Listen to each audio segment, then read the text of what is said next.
శిఖరాలకు సవాళ్లు, విద్యార్థుల విజయాలు. పూర్తి వివరాలకు చదవండి రేపటి సాక్షి దినపత్రిక. సతీష్ చెప్పండి, సాక్షాత్తు తిరుమల ప్రసాదంలో అనిమల్ ఫ్లాట్ అంటూ నిరాధార ఆరోపణలు చేసిన చంద్రబాబు వ్యాఖ్యల్ని ఏ రకంగా చూడాలంటారు?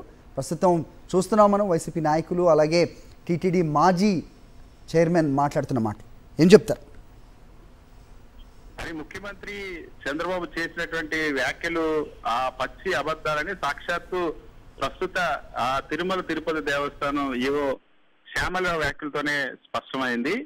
స్వయంగా TTD EO Shyamalarao press meet పెట్టినప్పుడు చాలా స్పష్టంగా నెయ్యికి సంబంధించినటువంటి అంశం పైన చాలా స్పష్టత ఇచ్చారు. ఇప్పటికే ఏదైతే 2 రోజుల కింద జరిగినటువంటి ప్రెస్ మీట్ లో ఒక కంపెనీకి ఏదైతే తిరుమల లడ్డూ ప్రసాదానికి వినియోగించేటువంటి నెయ్యి ఏదైతే ఉందో అందులో నెయ్యి సరఫరా చేసేటువంటి ఒక కంపెనీకి మేము షోకాజ్ నోటీస్ ఇచ్చాము. ఎందుకంటే మేము చేసినటువంటి తనిఖీల్లో అందులో వెజిటబుల్ ఫ్యాట్ ఉన్నట్టు చాలా స్పష్టంగా ఈ మాట వాడారు శ్యామలరావు. వెజిటబుల్ ఫ్యాట్ ఉన్నట్టు గుర్తించాం కాబట్టి ఆ కంపెనీకి షోకాజ్ నోటీస్ ఇచ్చామన్నారు.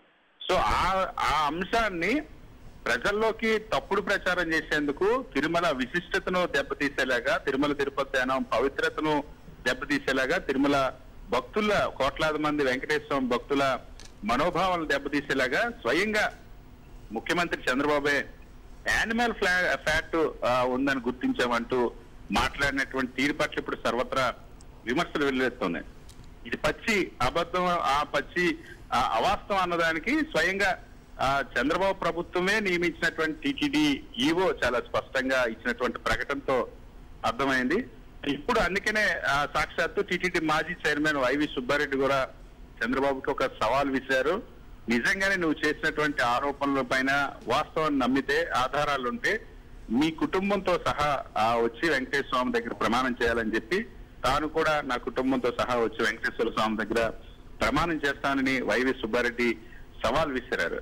వైవి సుబ్బారెడ్డి సవాల్ విసిరినప్పుడు కూడా ఇప్పటికీ కూడా ముఖ్యమంత్రి చంద్రబాబు నుండి దానిపైన ఆ సవాల్ స్వీకరిస్తున్నట్టు గాని తను చేసినటువంటి ఆరోపణల పైన వెంకటేశ్వర స్వామి పైన ప్రమాణం చేయడానికి సిద్ధమని కూడా ప్రకటన రానటువంటి పరిస్థితి. సో వైఎస్ఆర్ కాంగ్రెస్ పార్టీ పైన రాజకీయ విమర్శ చేయడం కోసం, రాజకీయం కోసం సాక్షాత్తు కలియుగ దైవం శ్రీ వెంకటేశ్వర స్వామి విశిష్టతను, ప్రతిష్టను దెబ్బతీసేందుకు స్వయంగా సీఎం హోదాలో ఉన్నటువంటి ముఖ్యమంత్రి చంద్రబాబే పూనుకోవడం ఏంటనేది సర్వత్రా విమర్శలు వెల్లువెత్తుతా ఉన్నాయి.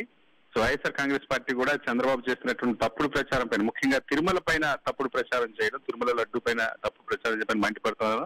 మరో మాజీ టీటీడీ చైర్మన్ భూమన్ కరుణాకర్ రెడ్డి కూడా తీవ్రంగా ఆగ్రహం వ్యక్తం చేశారు. అది శ్రీ వైష్ణవులు తయారు చేసేటువంటి ప్రసాదానికి సంబంధించి 2014 నుండి 19లో చంద్రబాబు ప్రభుత్వం ఉండేటప్పుడు ఏ కంపెనీలు అయితే నెయ్యి సరఫరా చేసే ఏ కంపెనీలు తర్వాత కూడా ఆ నెయ్యిని సరఫరా చేసే లడ్డూ తయారీకి సంబంధించి, అంతేకాకుండా ఇది ఆ లడ్డూ తయారీ ప్రక్రియ మొత్తం శ్రీ వైష్ణవుల ఆధ్వర్యంలో జరుగుతుంది, వాళ్ళే పర్యవేక్షిస్తారు.